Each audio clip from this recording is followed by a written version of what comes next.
To be able to take advantage of virtualization, you need something that is going to manage the process of keeping all of these different systems running.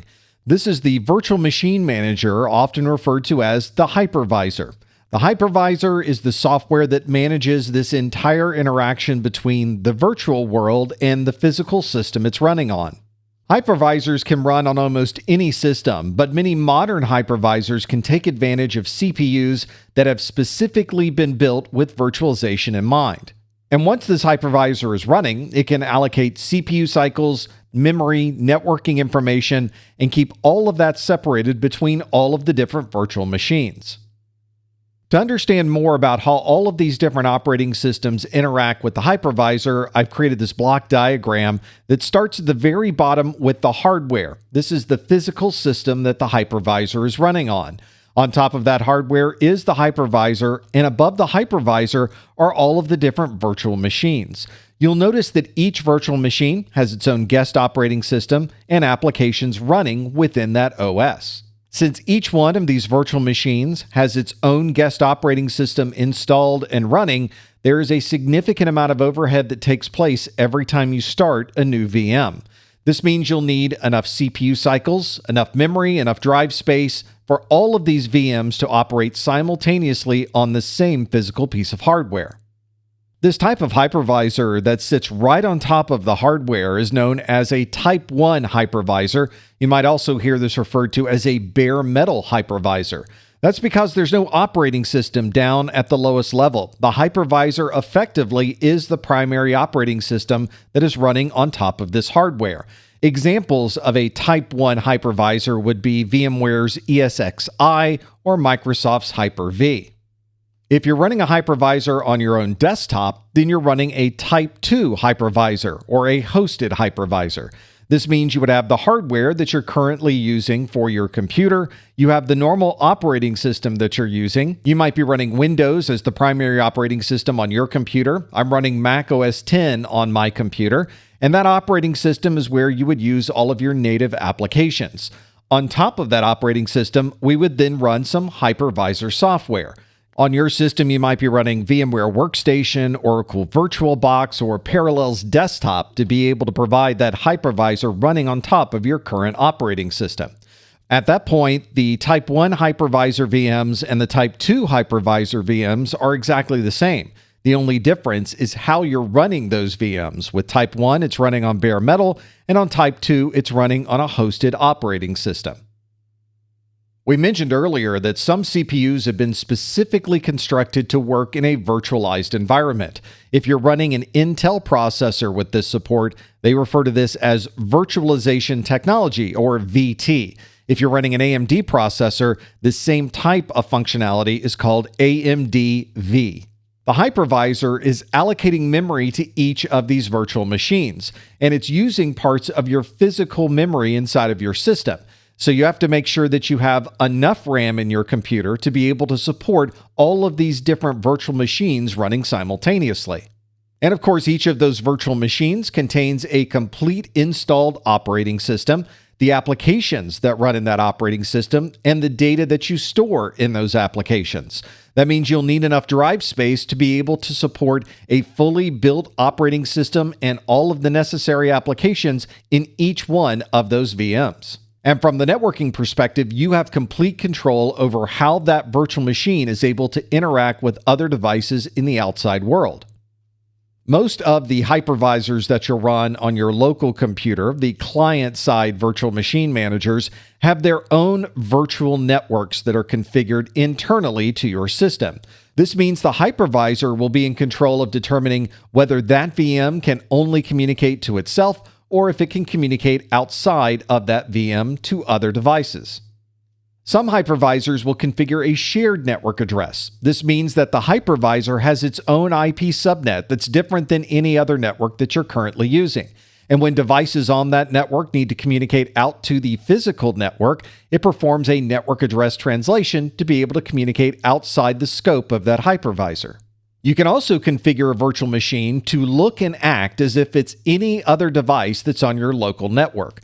We refer to this as a bridge network address. There's no network address translation, and all of your virtual machines have the same IP subnet and act as if they are on your same local network.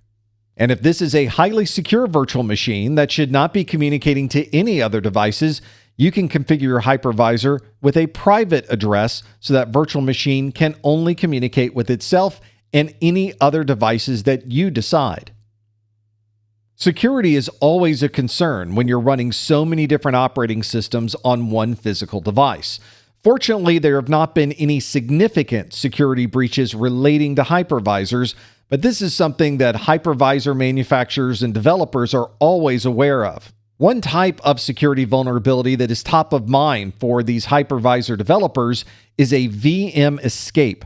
This is when malware might find itself onto one virtual machine and use a flaw in the hypervisor to be able to communicate to other virtual machines that are supported by that same hypervisor.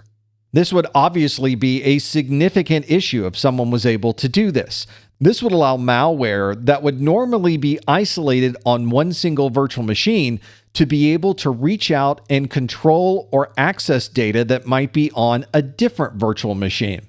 This would obviously be a significant security concern, and thankfully, we've not seen any significant breaches that are related to a VM escape.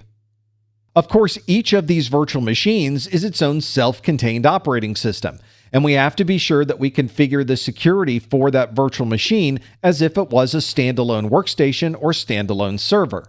This means we would use traditional security controls on those devices. We would configure a firewall, we would install the appropriate anti-malware software, and configure the operating system to be hardened just like any other OS.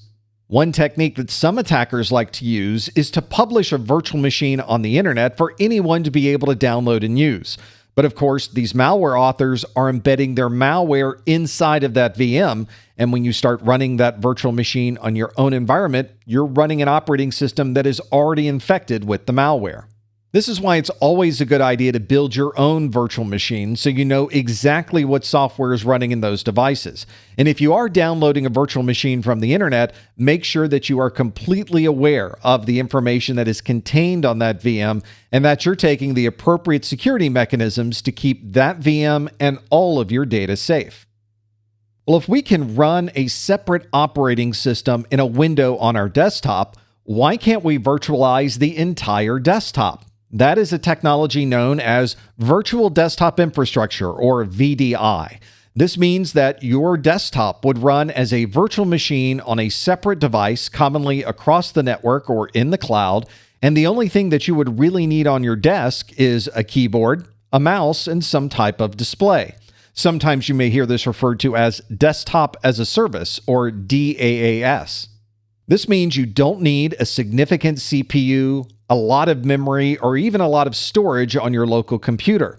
All of the work is done on the virtualized client that's running on that virtual system. Obviously, we are sending information to update the screen that is running on our local device, so we obviously need some type of network communication, but these days we tend to have significant bandwidths available to us, which allow us to run technologies such as virtual desktop infrastructure. Once you're running the virtual desktop, it looks, acts, and interacts with you exactly like a normal OS. From the user's perspective, they're running an operating system that's running on their local device, even though they're really running this OS as a virtualized system across the cloud. We mentioned earlier that virtual machines need their own operating system installed on each individual VM, and that adds some significant overhead to the entire virtualization process. But what if you could remove that operating system component and only virtualize the applications? That's the idea behind application containerization, where you have separate containers that are built for every application that you'd like to run on that operating system. Just like a virtual machine, each one of these apps is self-contained. It has no idea that other application containers happen to be running on that same physical system, and none of those containers are able to interact with each other unless you configure that in the containerization software. And since there is no operating system, the entire container image is much smaller than the traditional virtual machine. This makes this very lightweight. You're able to transfer them very quickly from one place to the other, and they're very portable, which means you can move them from one physical device to another without making any changes to the application container.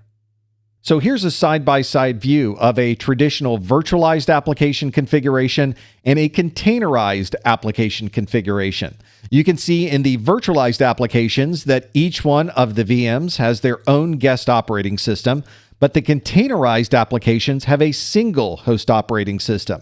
This certainly simplifies the process of managing the operating system since there's only one OS that you'll need to patch, update, and maintain. On top of the host operating system, you would run containerization software. One of the most popular is Docker.